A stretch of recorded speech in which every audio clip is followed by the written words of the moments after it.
Straw opens with the image of a woman clinging tightly to the only thing that matters in her world, her daughter. It's still dark outside, and the quiet hum of the ceiling fan fills the air. Jania Wilkinson lies in bed with her young daughter, Aria, who's sound asleep beside her. But Jania isn't resting. Her mind replays memories of the night before, scenes of hospital lights, beeping machines, and fear in Aria's eyes. Morning arrives, it's already hot, and Jania wakes up with the weight of the day already crushing her chest. She gently bathes Aria, her hands trembling. She's terrified the water, the motion, the excitement, anything might trigger another seizure. Every move she makes is with caution, every glance at Aria filled with silent prayers. Despite it all, Aria is cheerful. She's excited. Today is the day she gets to present her science project at school, a volcano experiment she built herself, but reality creeps in at breakfast. Aria hasn't paid her lunch money, and at school, the other kids are relentless about it. $40, that's all it is. But for Jania, that's the difference between staying afloat and sinking. She promises Aria she'll pay it soon. They live in a cramped apartment complex. As Jania and Aria walk out the door, they run into Benny, a fellow tenant who's always down on his luck. He asks for some change, and even though Jania's barely surviving herself, she gives him what she can. But that moment of compassion doesn't go unnoticed by their landlord, a bitter woman with no patience for kindness when rent is overdue. She threatens eviction. Jania begs for a few more hours just until 10 a.m. when she gets her paycheck. Jania drives Aria to school and offers a small, tired wave to Aria's teacher, who waves back with concern.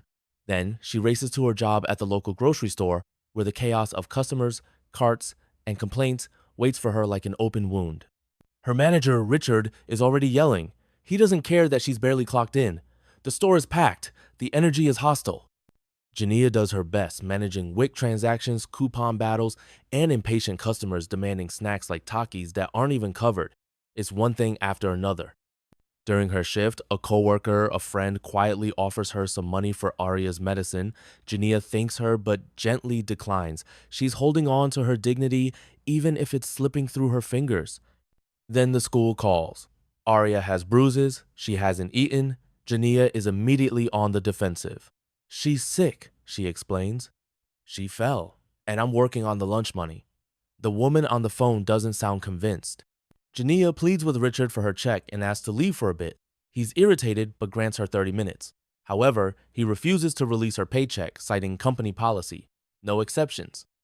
Next stop, the bank. Jania has 47 in her account. She just needs 40. But when she tries to withdraw it, the bank manager, Nicole, tells her she can't. If she dips below the minimum balance, the account will close. Jania doesn't care, she needs the money now. But Nicole refuses to let her skip the line. Time is running out. She finally makes it to the school, but she's too late. A pair of social workers are already with Aria, leading her out of class. They inform Jania that a report was filed that Aria shows signs of neglect. She's often hungry, unwashed, and now she has bruises. Jania breaks down. I may not have money, but I take care of my daughter, she pleads. She begs them not to scare Aria, warning again of her seizures. But it doesn't matter. They take her anyway. Shaken and unraveling, Jania races back to work. On the way, her car is nearly sideswiped. The man behind the wheel is furious. He slams into her car on purpose. And then she learns the cruelest part. He's a cop, Officer Oliver. He flips the story, says she hit him. He threatens her, if I ever see you again, I'll find a legal way to shoot you dead. Officer Sam, who arrives shortly after, does nothing to stop him. Instead, she issues Jania a ticket for the accident and has her car towed for expired registration. Jania arrives back at the store, drained and late. Richard fires her on the spot. He still won't give her her final check. It'll be mailed, he says, smugly. Jania walks home in the pouring rain, only to find all her belongings soaked and thrown outside. The eviction wasn't a bluff. It's done. Aria's medication is ruined. All she can do is rescue the science project, placing it gently in a clear plastic bag. She returns to the store once more, begging Richard for her check. He refuses. And then it happens. A man walks in. He sees Jania's name tag. He pulls a gun. It's a robbery. He demands money in the same plastic bag Jania used for the science project. She begs him not to take it. It's all she has for her daughter. A struggle breaks out. The gun goes off. The man collapses. His accomplice runs.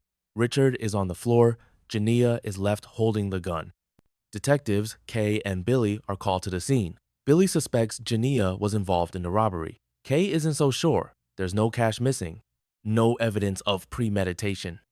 The next day, Jania walks into the bank. It's close to closing. Nicole lets her in. She approaches the teller, Tessa, and asks to cash her check. Tessa says no. No ID, no money, even though she's seen Jania countless times. Jania pulls out the gun again. I just want what's mine.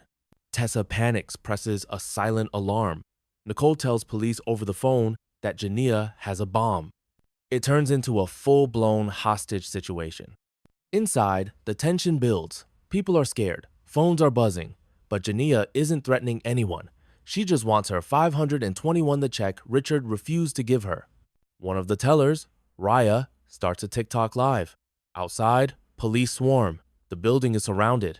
Chief Wilson wants to send in the FBI. Kay insists she can talk to Jania and calm her down. Inside, Jania lets an elderly couple leave. When her science project starts beeping again, the crowd panics, assuming it's a bomb. It's not. It's just a child's school project, a volcano with lights and sound effects.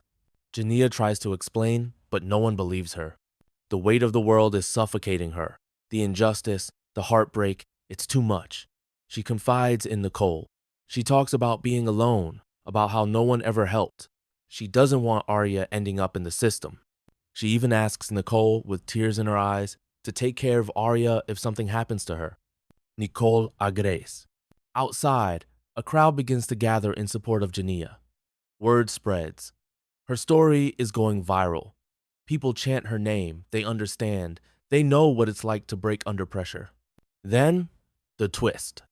Jania receives a phone call from her mother. She's confused. Where's Arya? She asks. Her mother speaks gently but firmly. Arya died last night, Jania. She had a seizure. The hospital did all they could. Everything comes crashing down. All day, Jania imagined Arya was with her.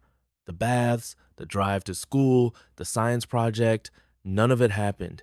She was alone the entire time. Nicole already knew. She had figured it out. The FBI is ready to move in. Agent Bryce gives the order. But Nicole takes Jania's hand and says, "We're walking out together." They step outside, hands raised, calm, still. Detective Kay is there, waiting. She handcuffs Jania, gently. "It's nice to finally meet you," she says. People cheer in the background. Some cry. If you made it this far, thank you for watching. This story was heavy, full of emotion, pain, and humanity. Let us know in the comments how it made you feel. Don't forget to like, subscribe, and turn on notifications. It helps the channel grow and brings more stories like this to your feed.